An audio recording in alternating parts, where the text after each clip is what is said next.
Everyone. Hello, everyone.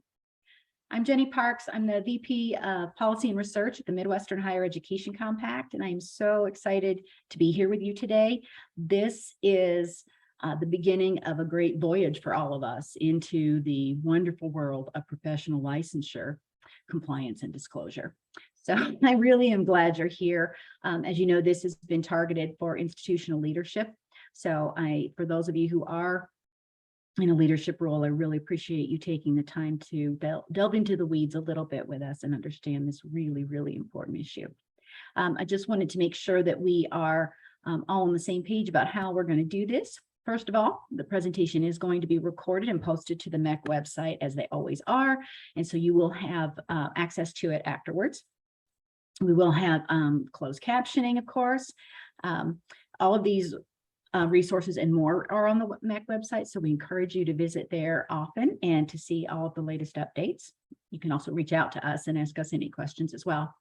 If you have questions during this webinar, go ahead and use the Q&A. You'll notice that you've got both a chat and a Q&A option. Please put your questions in the Q&A because that's going to enable us to manage those questions more easily on our end. We will answer questions at the end of the webinar. And then finally, when this is all said and done, you will receive an email with a survey. It's very quick, but you can let us know what worked, what could have been better, and how we can improve this type of communication and offering to you in the future.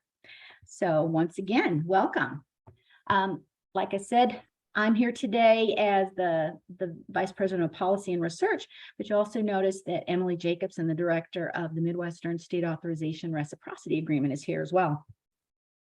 For years, Emily and I have worked in the M-SARA and the NC-SARA world, and that's, of course, state authorization of institutions. And we always like to say, in conjunction with Cheryl Sand and the folks out at the State Authorization Network out at WCET, that there are really three kinds of authorization we're talking about when an institution is seeking to serve students in another state. And of course, that's state authorization, which is usually through, what with SARA as the portal entity. But it's also Secretary of State authorization in states where that's required. And of course, it is seeking out all the professional licensure entities in that state and finding out if your programs meet their requirements. And this pertains to degrees, non-degrees, certificates, and even clinical placements. So it's really, really important that we begin to understand more of the complexity of that world. And who better to do that than the folks who are joining us today, higher education licensing professionals. Chris and Nan will go ahead and introduce themselves to you. They are working with MEC in a limited capacity right now in our M-SARA work, but we are hoping to find some other ways for us to collaborate and make the world of professional licensure, compliance, and disclosure much more transparent and much more manageable for all of you. So I will turn it over to Chris and Nan. Hi, everyone. I'm Nan Kelke. And as an introduction, let me first say, Chris and I started higher education licensure pros just about not quite 2 years ago, in the fall of 2020. Prior to that, I first met Chris at Capella University. I worked at Capella for 10 years, from 2010 to 2020, first as a specialized accreditation specialist, working across schools to help them achieve specialized accreditation. Then in the School of Counseling, providing program and operational support to maintain quality assurance. Prior to working at Capella, I worked at the University of Minnesota School of Social Work. I started and directed their MSW distance education program and managed statewide training programs in child welfare and foster care. I also hold a PhD from the University of Minnesota in organizational leadership, policy, and development. At that, I'll turn it over to my co-partner, Chris. Great, thanks, Nan, and thank you, Jenny, for the introduction of our topic today, and thank you all again for joining us. We're excited to be here to present more about professional licensure and in particular, those disclosure requirements under federal law and SARA. So we'll get into those details in a moment. But as you can see, I'm the other half of higher education licensure pros. I've been working in professional and occupational licensing for over a decade. Most of that time was spent at Capella University, as Nan referenced. So I led a team there of, at one point we had 5 professionals working solely on licensure. So understanding what the requirements are for different license types across all of the US, building compliance processes, building resources for our students, interacting directly with boards. I had the opportunity to attend many board meetings, both in person and virtually over the years, to try to advocate for our programs as an institution and for our students and graduates. So this has been my world for a long time, and I'm happy to share the knowledge I have of that with you all today. And that's why Nan and I founded HELP, is to work with institutions that need support in this complex and complicated area of compliance. So I'm just gonna get us rolling here for what we plan to cover today. So we're gonna start off with a review of those requirements, both at the federal level and through SARA. We're gonna go into some details of what work is required to meet those requirements, how to do it, and who at your institution should be involved with it. We have some specific examples to share with you today of the disclosures themselves. A lot of different challenges involved with this work, so we'll cover those, as well as some opportunities to really use this work to the benefit of your institution and students. And then, as Jenny referenced, we are hoping to do more work with MHEC and with all of you over the coming months and years. So we're going to outline some of those potential resources and additional support that you'll have available to you after this webinar today. And finally, why you should prioritize this work, which is the title of our webinar. So we're going to make sure we cover that. Hopefully you will leave with a clear understanding of why this should be on your short list of priorities for the next few months. So I'm going to kick us off with the review of those requirements. So for some of you, this truly will be a review, and for others, maybe you haven't heard this to this level of detail yet. But as was referenced, please put your questions in the Q&A, and we will be sure to address those as much as we can at the end of the presentation today. Okay, so what are these requirements around licensure? First off, wanted to make sure everyone understands there is current federal regulation related to Title IV, so federal financial aid, that's been in effect since July 1st of 2020. And it requires institutions really to do 2 things. First is to understand how your programs that are related to a license, how it meets the educational requirements across all US states and territories. And then second, you need to communicate that to your students and your prospective students and the public in specific ways and at specific times. So I'm gonna break that down here in a moment. But just wanted to note again, this is current regulation. There are proposed regulations that would add a 3rd level of responsibility for institutions, and it would require institutions to actually ensure that your programs that are related to a license meet those educational requirements for all US states and territories where you're enrolling students. This is a proposed regulation that came out of the last round of negotiated rulemaking. Latest updates we've heard is that in April of 2023, we should see the actual published language that the Department of Education is going to put forward around that. But their proposal during negotiated rulemaking did include this concept of an institution ensuring that your programs meet the requirements. So just touching on that, it's not going to be our focus today, but I know some of you have been hearing things about that in your world, so wanted to add that in. Now, SARA policy really does track along with the federal regulation. In fact, SARA policy itself points directly to the federal regulation. So again, for SARA purposes, you need to understand how your programs meet the educational requirements for licensure and then communicate that. And there are some differences that SARA throws in, which I will get to here in a moment. So first, again, is you need to understand how your programs related to a license meet or do not meet the requirements.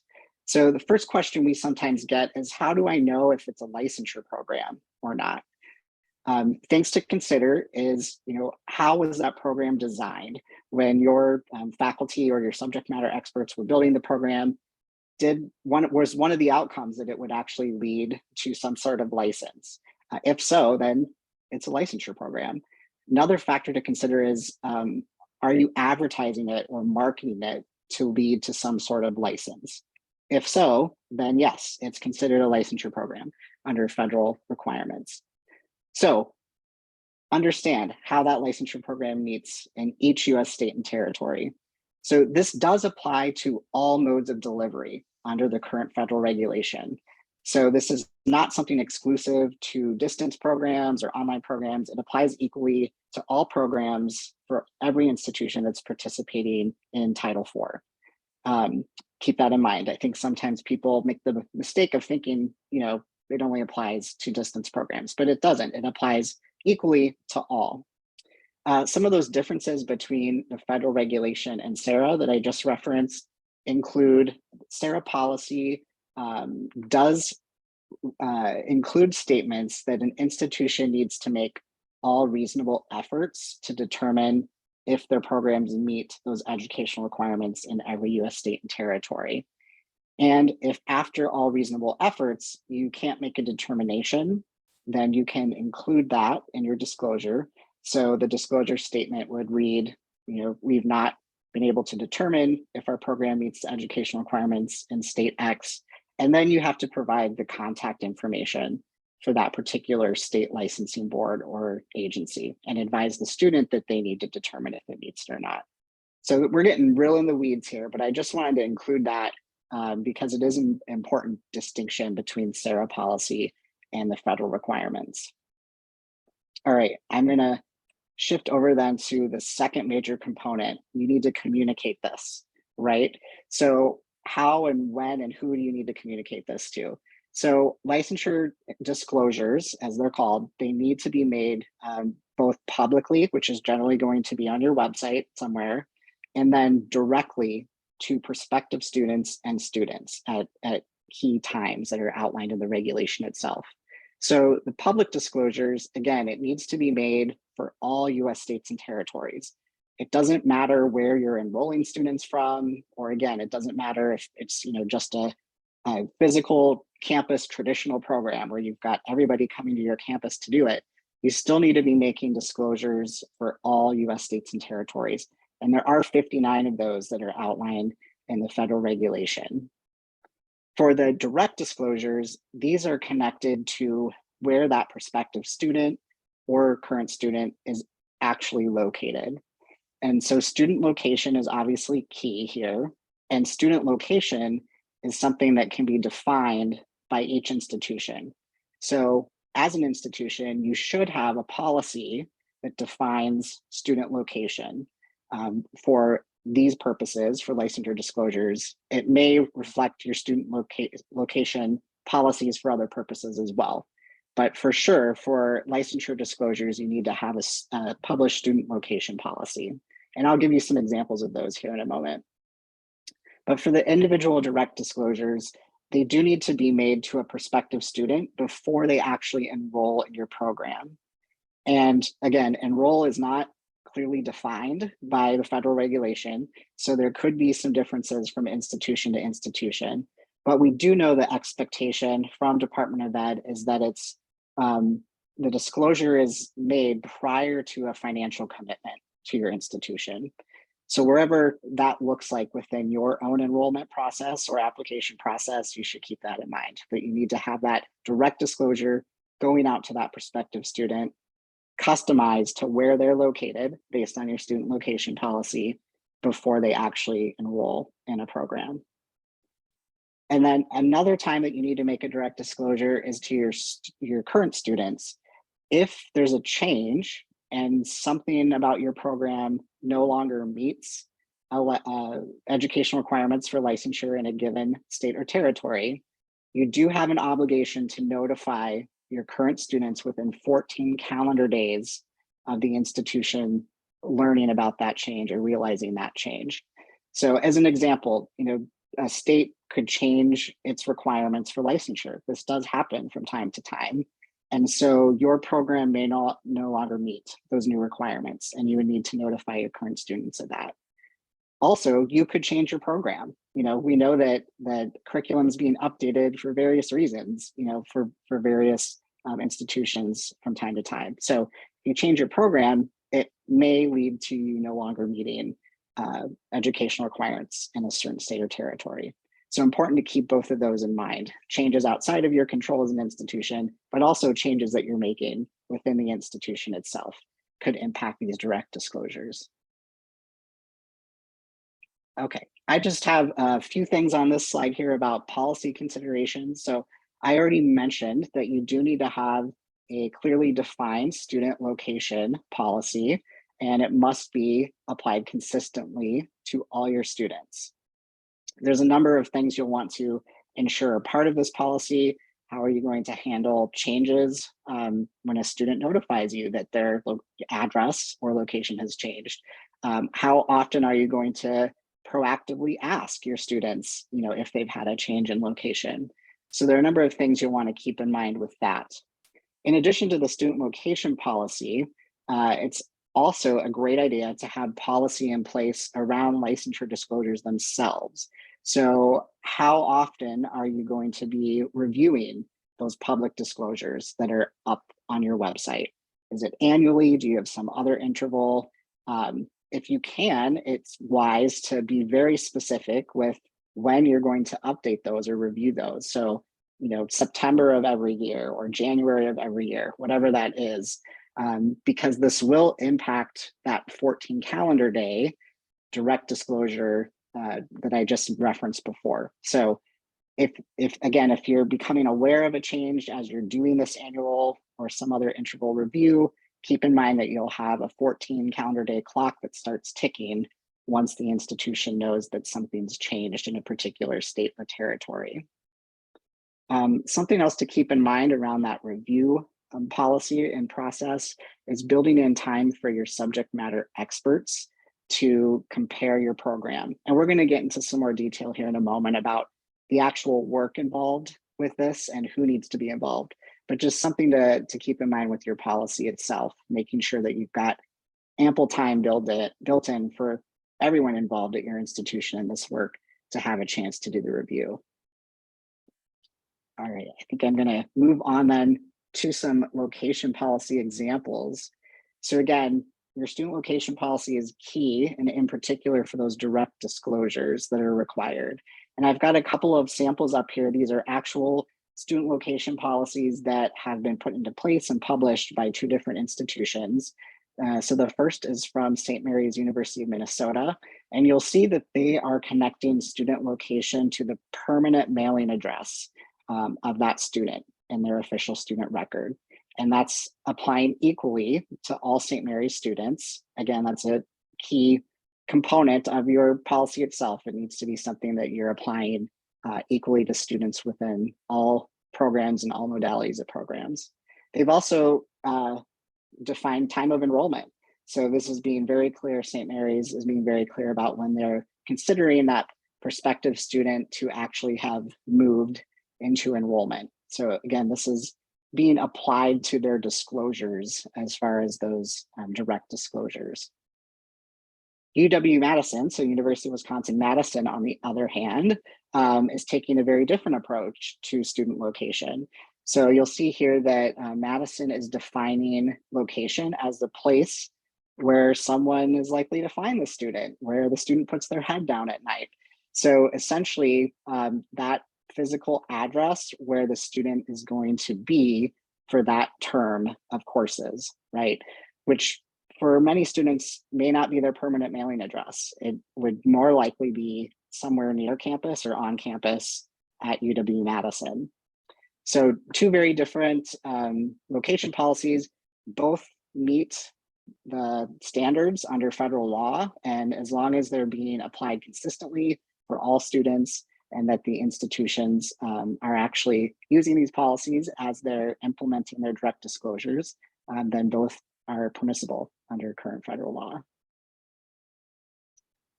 All right, I'm going to turn it over now to Nan to walk us through some more of the what, how, and who involved with this licensure disclosure work. Thank you, Chris. So what work is required? The person researching educational requirements will need to use legal research skills and analysis when reviewing statutes and regulations. They'll want to check for a relevant definition section, watch for conjunctions and punctuation, and know that cross-references can change meaning. So they'll need to review those as well. They'll want to review everything on the board website, looking specifically for any FAQ document, any updates, and review all application materials. We encourage double checking what you find for educational requirements with reliable third-party sources. Two of those are, as an example, an Association of Social Work Boards and National Council of State Boards of Nursing. So you have the educational requirements, and you want to conclude if your program meets or does not meet. So that'll mean comparing the educational requirements you found to course syllabi. Not all license types will require an in-depth course comparison, but some will. Next slide. In our experience, this slide reflects the time needed for each of these 3 buckets of work. So as Chris mentioned earlier, the federal requirement outlined for 59 jurisdictions. So at 1 to 3+ hours per state for the research needed, that's 59 to 177 hours of research per license type. I could hardly believe that myself until I started actually doing the work. It can take a lot of time. Similarly, 2 to 4+ hours per state per license type when needed for curriculum comparison. And there are some times when you'll want to communicate with boards to clarify what you're researching. And that you'll want to add on 1 to 2 hours per state per license type for any communication with boards. Even within a license type, educational requirements vary across states and territories. So this slide has some bullets on what you might find or look for. Excuse me. Does the state or territory require specialized accreditation? Even if they do not require specialized accreditation, do they accept it? It might be that if you have that specialized accreditation, even if it's not required, if you have it, you will not need to go through and compare educational requirements. You'll want to look for internship and fieldwork experience descriptions. Is there a residency requirement? The total number of credits required will vary across states and jurisdictions. And must all those credits be taken within the degree program, or will the jurisdiction allow some credits to be taken outside of that degree program? Do similar course titles indicate similar course content? No. Sometimes the state will just indicate a course title or course content area, but many times they will have detailed descriptions on what they want to see for those course content areas. And then look for any additional training they may require for initial licensure. Now, most professions have continuing education for renewal, but some do have continuing education training required for initial licensure. It'll be important for your students to understand that, and it may be that a course that you already have in the program will help them meet that training requirement. Who should do this work? Of course, you'll have the compliance director involved at some level. It might be higher level in oversight. It might be coordinating the work. And then for each licensure type, you'll want that program director and those curriculum SMEs. You'll want to keep your provost and registrar informed. We really encourage you to get your systems analyst, IT, and website support involved early and throughout. They will really help you for your public disclosures in particular. You want to work throughout with your legal team and at times with your enrollment and admissions leads, and make sure your marketing materials align with state requirements. You may want to look at working with an external expert like Chris and I at higher education licensure pros.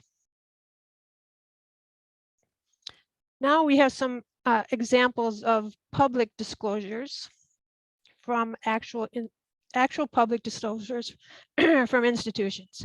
So the three of them on this slide all indicate they meet requirements for licensure in the state indicated.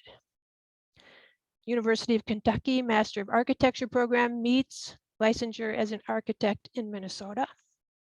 It's nice when they have some additional information, I think, for that prospective student benefit. St. Mary's University of Minnesota has determined the BS in nursing pre-licensure program meets educational requirements for RN licensure in North Dakota. And Morningside University, which is located in Iowa, their BSN program meets Florida state RN requirements, and they also meet APRN license requirements.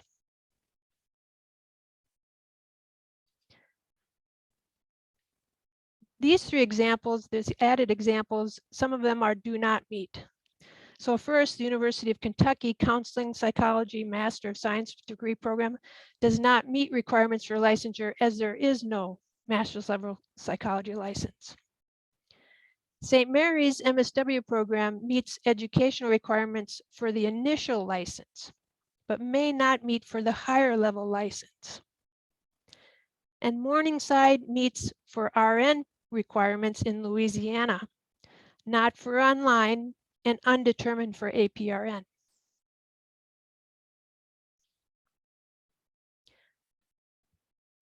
We missed one, Chris, I think. Great, thanks. This is a public disclosure example from the University of Kentucky that shares their BS in accounting program alone does not meet the full CPA licensure requirements for Alabama. The applicant may have the option to sit for the exam upon completion of their program.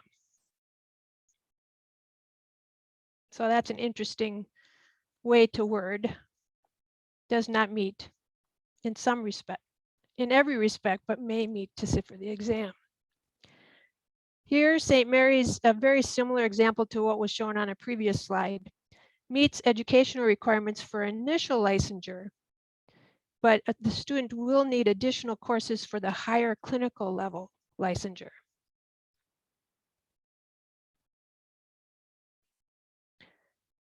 So then we'll move on to an example of a direct disclosure.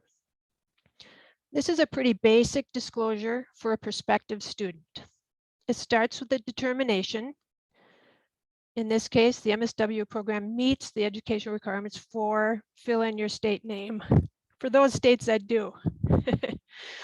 And then it includes information for students where they really need to be checking to make sure there have been no changes in those requirements. Because as Chris mentioned earlier, sometimes they do change. That boards retain the authority to approve licensure on an individual level. And that student should also be familiar with any additional requirements. The next example is a more comprehensive direct disclosure, again for a prospective student.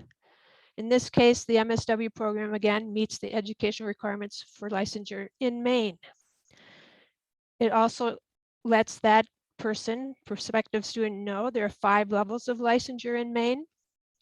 And if they want to follow a clinical path, they need to start at the LMSW conditional clinical licensure level, because it's a little confusing.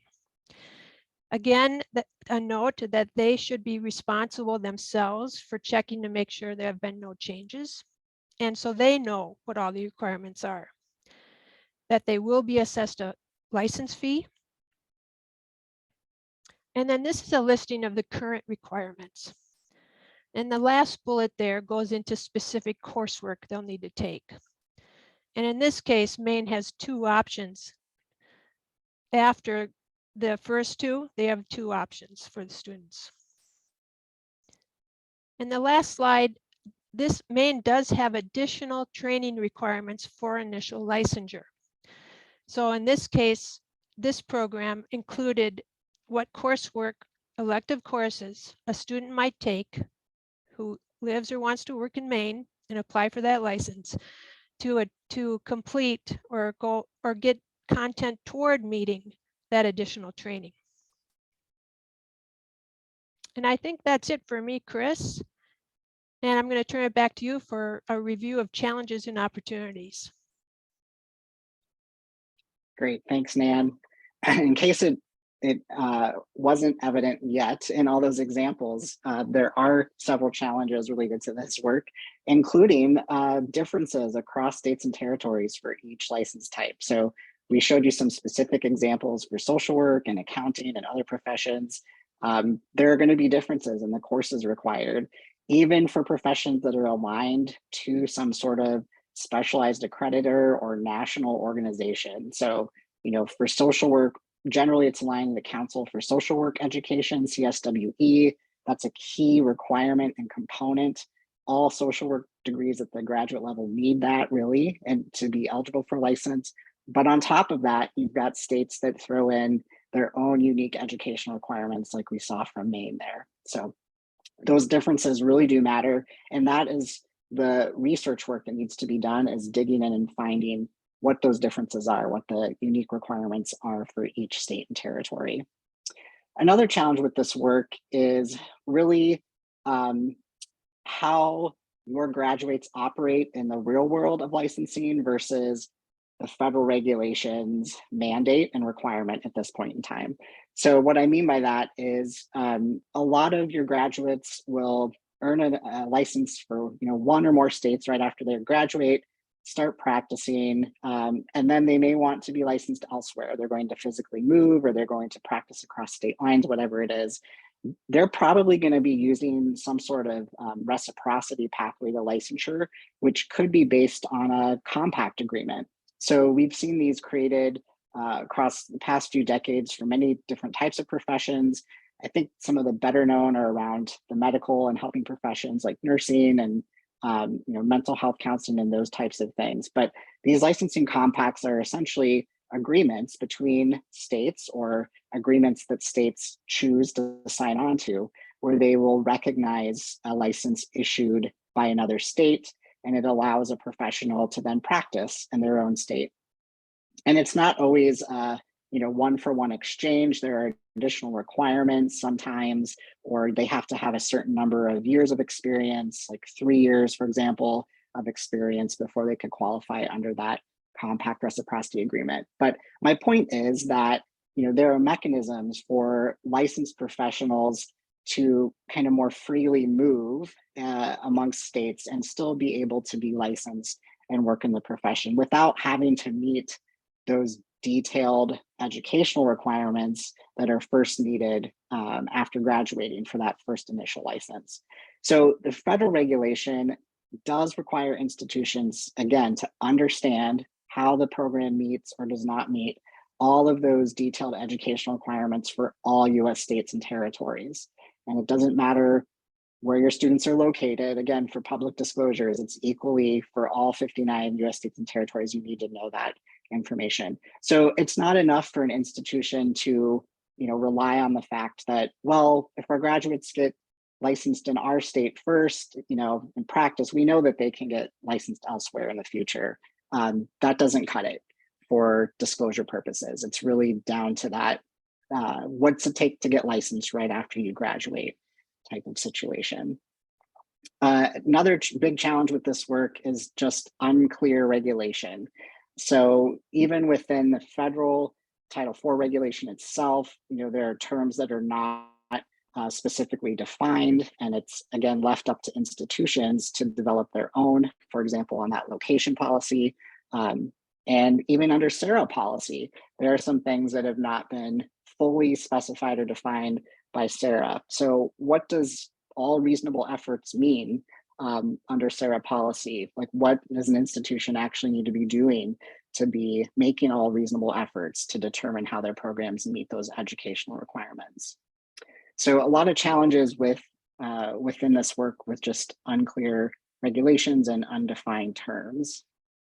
We've got some more challenges. So changes, as Nan and I both already referenced, state can, and they do, change their licensing requirements from time to time.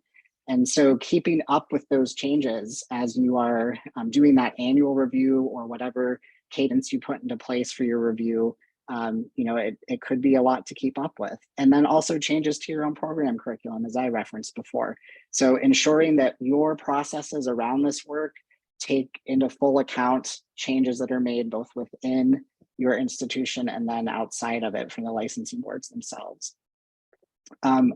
Obvious challenge is limited time and people power. So Nan had outlined some of those hour ballparks that we've found in our experience, how long it actually takes to do this detailed, complex work.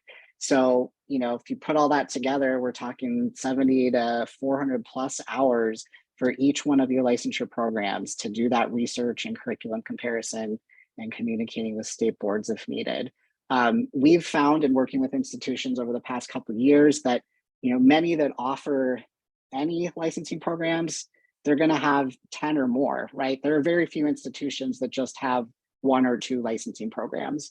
And then we've worked with institutions that have over 30 or 40 or even 50 different licensing programs. So once you start multiplying the number of hours required and then times how many licensing programs you're offering, you can quickly see that it's just a lot of hours of work to get through this.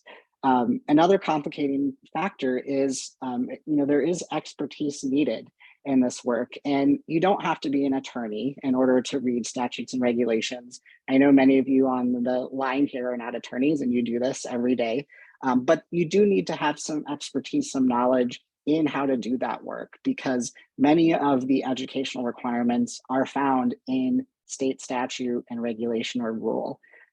So it's not as simple as finding the state board website and then they have a nice laundry list for you there. I don't think we've found that in any state or territory yet. Ann and I are still looking for that, the perfect state board website. Maybe we'll get there someday, but we're not quite there yet. So it does involve digging into the law itself, which can be hard to understand and to interpret. So Nan gave some pointers on that earlier, what to look for, making sure you're paying attention to the language and to punctuation and to cross references to other sections of statute, etc. On top of all that, we have found that licensing boards sometimes don't actually apply the law as it's written, or they may kind of add to it a little bit, which could be within their power, their purview, but in effect, it could really change the impact to your program or to your graduates.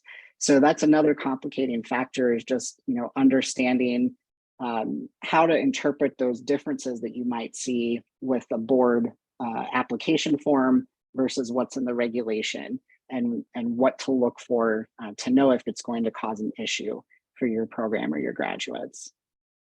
Oops, sorry. Final one is cost on the challenges piece. So again, tying it back just to the sheer number of hours involved in this work, we've seen estimates from some institutions that are using their employees to do this work, $22,000 for one program to do the initial research needed to understand if they meet or do not meet. And then, $11,000 after that annually for each update and review. So this is, again, we understand, very complicated, complex, expensive, time-consuming work. But there are some good things. So I did want to point out some opportunities here. Obviously, this work is critical for compliance with Title IV and M-SARA. So 2 very big, important compliance reasons. But on top of that, once your institution's engaged in this work and you're making these determinations that your program meets requirements in different states and territories, that can open some new doors. So maybe it creates some new possibilities for enrollments in border states or for your online programs that you just weren't aware of. Maybe you find that one of your programs is very well suited to meet the educational requirements in most of the rest of the country, but you really haven't been focusing any marketing efforts outside of your state where your campus is located. So it could open up some new opportunities possibly there. Also, your graduates are going to be much better prepared to apply for and earn their licenses if you've got these clear disclosures on your website and you're making those direct disclosures to them throughout their program. So they're going to have a smoother pathway. There's not going to be surprises probably for them along the way to get the license, which is going to allow them to just get into the field and be employed quicker, which is a good thing for the graduate, obviously, and for your programs and institution. We also know that some specialized accreditors are starting to ask for this information as far as, the percentage of your graduates that are getting licensed after graduating, or if there are, issues or barriers for graduates in certain states or areas. So that can help strengthen your program as far as your specialized accreditations or other approvals that you might have. Obviously, I mentioned the risks before, right? So being in compliance, in full compliance with the federal Title IV regulation, as well as SARA policy application is really important so that you can continue participating in the Title IV student loan program and that you can continue participating in SARA, which allows you to enroll those students from across state lines and to offer those clinical experiences across state lines as well. All right, so I'm going to jump in now and talk about some additional resources and support available to you and your institutions through MEHC and M-SARA. So with SARA, we actually did a pilot webinar back in May. You'll see some information about it here, but essentially it was a pilot, so we limited it to a small group of states. We had 60 registrants from Iowa, Missouri, and North Dakota that attended the webinar. And essentially, we were outlining some of the information we did to you all today, plus additional detail. But what are the requirements? How do you go about setting up your public and direct disclosures? Factors to consider when you're crafting your policies, like student location policy, et cetera, and provided some examples. So the pilot webinar was very well received by those who were able to attend. And so just wanted to share that with all of you on the line here today. Something else available to you right now is the opportunity to ask us questions, ask help questions. So you can reach out directly to me. I've got my personal email and phone number up here on the screen, but we're happy to consult with institutions about all sorts of things related to licensure. So if someone at your institution's engaged in this research and they're kind of struggling with, how do I make sense of this regulation? Or how do I make sense of what's on the board's website, which is different than in the regulation? Feel free to reach out and we're happy to provide our expertise to you as we can on those kinds of issues and questions. We're also happy to take a look at your public disclosures or your direct disclosures. So if you're crafting those and want a second set of eyes of someone who's been doing this with more institutions over the years, feel free to reach out. We're happy to review that language or help craft that language, whatever the case may be. We also wanted to share things that we're hoping to do the rest of this year and into 2023. So a little preview of what could be coming in the future. We'd like to extend that pilot webinar to anyone who'd like to attend in the future. So that's really one of the hopes, is to open that up to all states and institutions across all those states to come and attend this webinar so that we can get the information into everyone's hands who wants it. Also looking to do some more kind of detailed hands-on webinars and workshops for those folks who are really in the weeds and going to be doing this work on a regular basis, so that we can all work together and learn from each other on how to set up those disclosures and how to engage in the research needed to come to those conclusions of how your programs meet or don't meet those educational requirements. This guide is something that we created as part of the pilot webinar. So again, we're hoping to be able to open this up later this year and into 2023 to everyone. Just a one-page guide on how to do this work and what to watch for as you're doing it.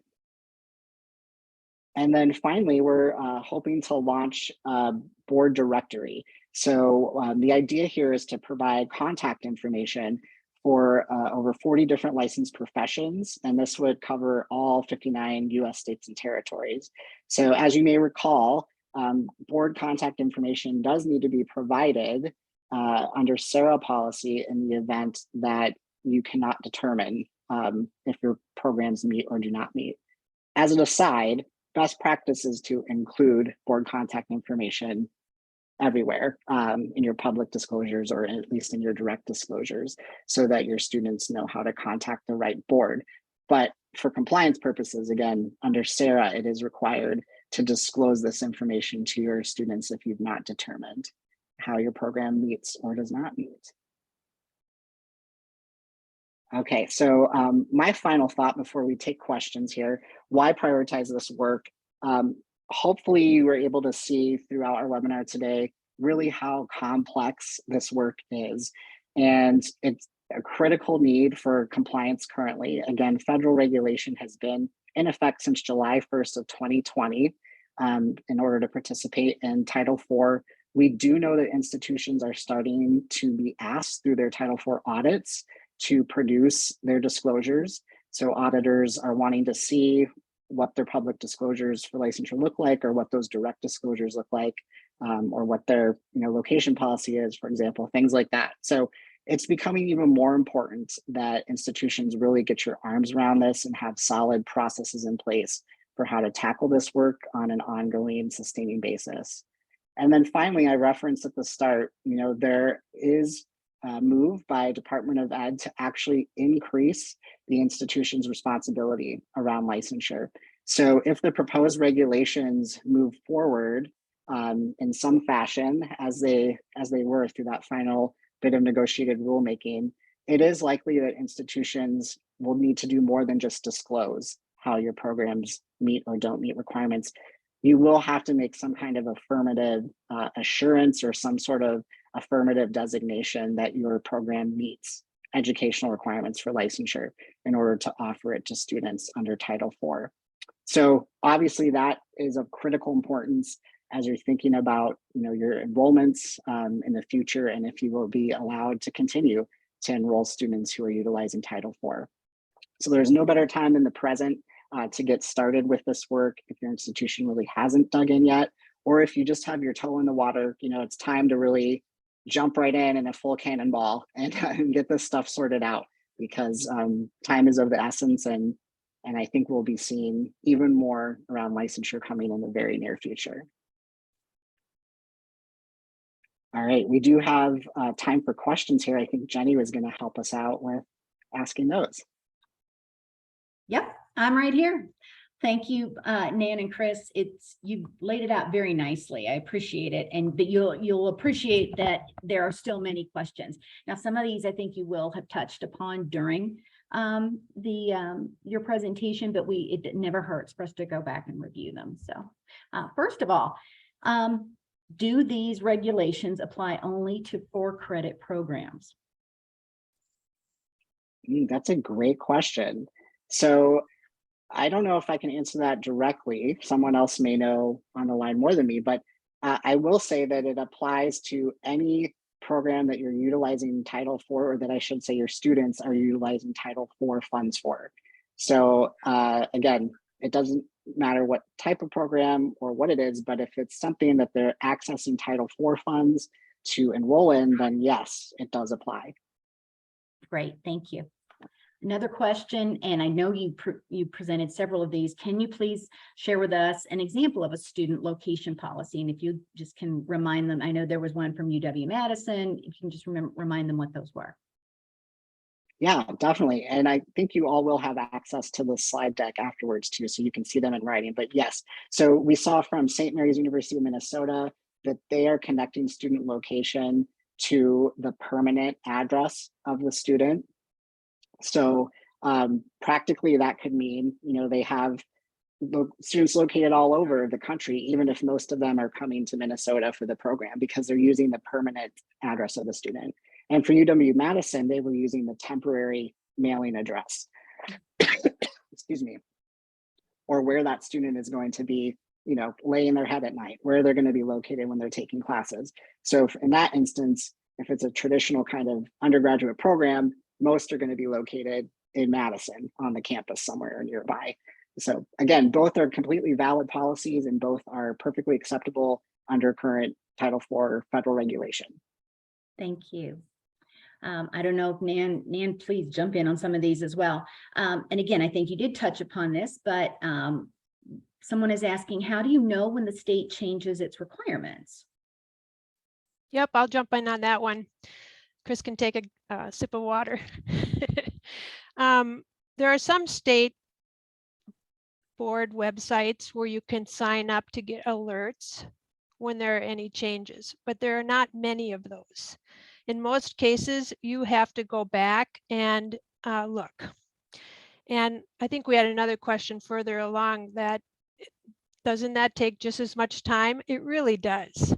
And there's expertise in that as well. I mean, I had to learn from Chris. You have to look at either the posted date of when the license requirement, so it even takes more time in some ways, when that section has been updated, or sometimes on the board, they'll have specifics about updates coming or when updates have been enacted. So it does take a lot of time to do that. Chris, anything to add to that? I will just say there are tools available for purchase where you can access state statutes and regulations through that proprietary software or through their website. And there are ways that you can put different alerts and flags and things like that to make it a little easier. But then, of course, it does cost more money because you have to have a subscription to that service and keep that up in order to get those alerts. Right. Thank you. All right, here's another one. For programs where licensure is optional and we don't use any marketing language about preparing students for specific licensure, does that mean disclosures are optional? I would say I would need a little more specifics around what that means if licensure is optional. So if that person wants to ask more now, feel free, or this is actually a great question to email or call me with. And again, happy to provide that consultation through our work with MHEC that we're doing right now. Thank you. Here's one. Is there a comprehensive list of all licensures in the U.S. states and territories as a starting point?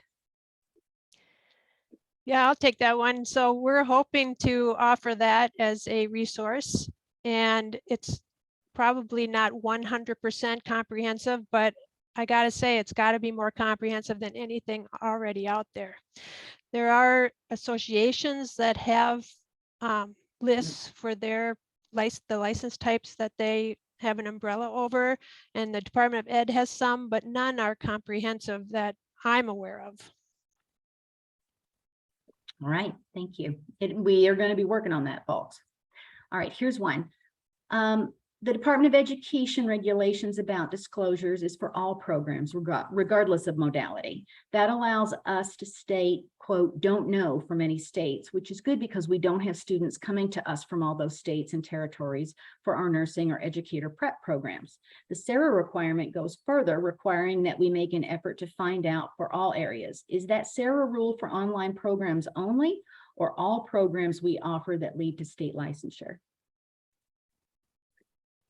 That's a great question. I will say I have had some communication with folks at SARA around their thoughts. And my understanding is that, SARA policy applies to SARA, right? If that makes sense. So if it's a program that you truly do not utilize SARA for, and remember that it's not just for online programs, it also covers if you're doing clinical or field experiences over state lines, that could be under SARA as well. But if it's truly not a SARA program in any fashion, then SARA policy would not apply, is my understanding. But I do encourage you to confirm that directly with Emily and other your SARA state portal entity. Those are important folks to check in with.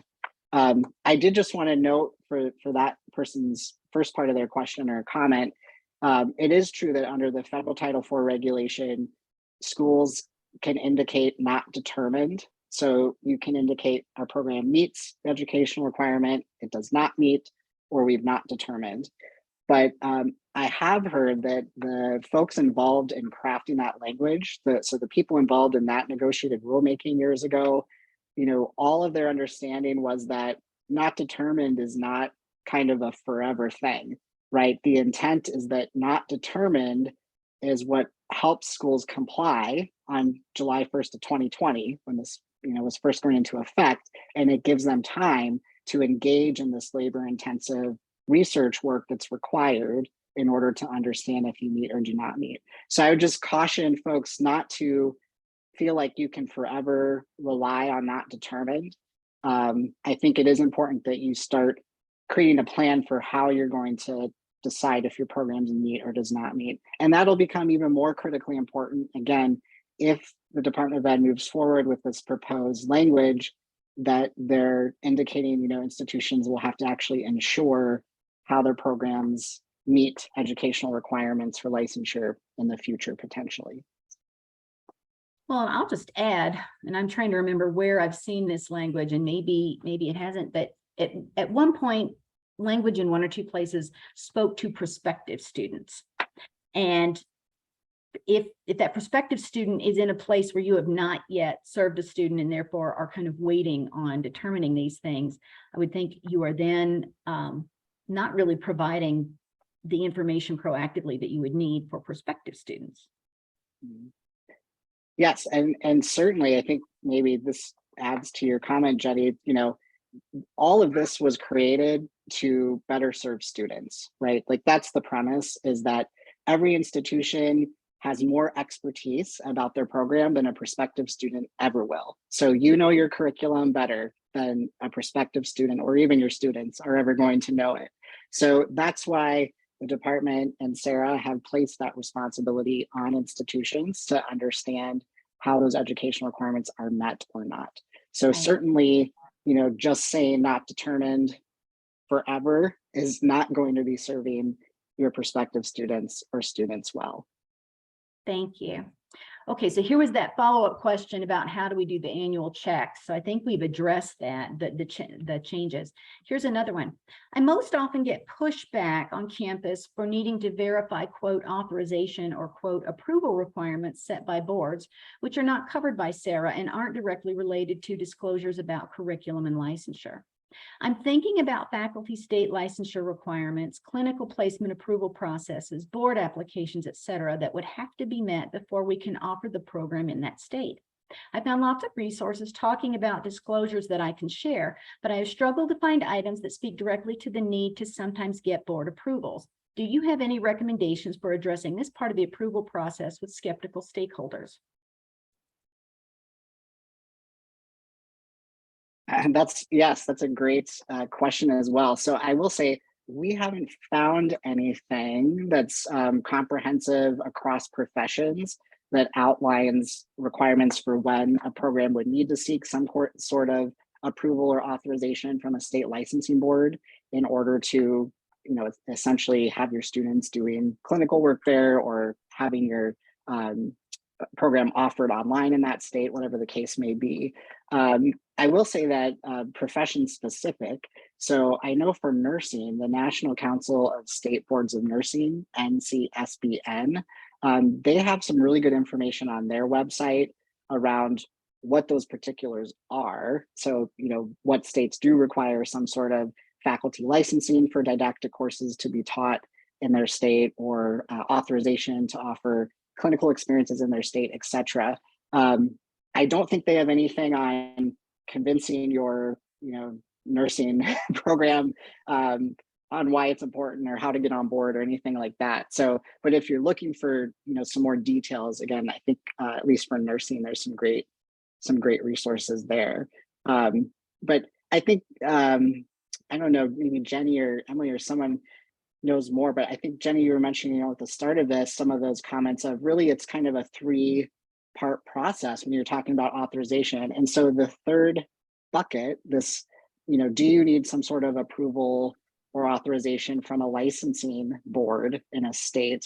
That is a critical piece to be in compliance. So even if you've met the other two, but you're still kind of, mushy in the third, that can raise big problems for your students in your institution. So I think maybe we need to create something if it's not out there already. But it is really important because you can get your faculty can get in the hot water if they're not, licensed in a state and they need to be, or your students can if they're doing clinicals in a state and they're not supposed to be because you don't have that proper authorization from the licensing entity. Thank you, Chris. Well, we have a lot more questions that are in the chat. I'm thinking we might want to have you and Nan respond to those offline, and we can make sure that they are sent to our group along with some of the other follow-up materials for the webinar. But we are at 3 o'clock. So I just have to thank you for this wonderful work. And I think you can tell by the many very thoughtful questions that this is on everyone's mind. And as we raise their awareness and insight, there will just be more questions. So I hope that we are going to be able to do even more good work together and that we can serve all of you. So good luck. Let us know if you need anything, and keep an eye out for additional resources and webinars and anything else we can do to help you with this. Bye-bye. Thank you so much. Thank you. Bye.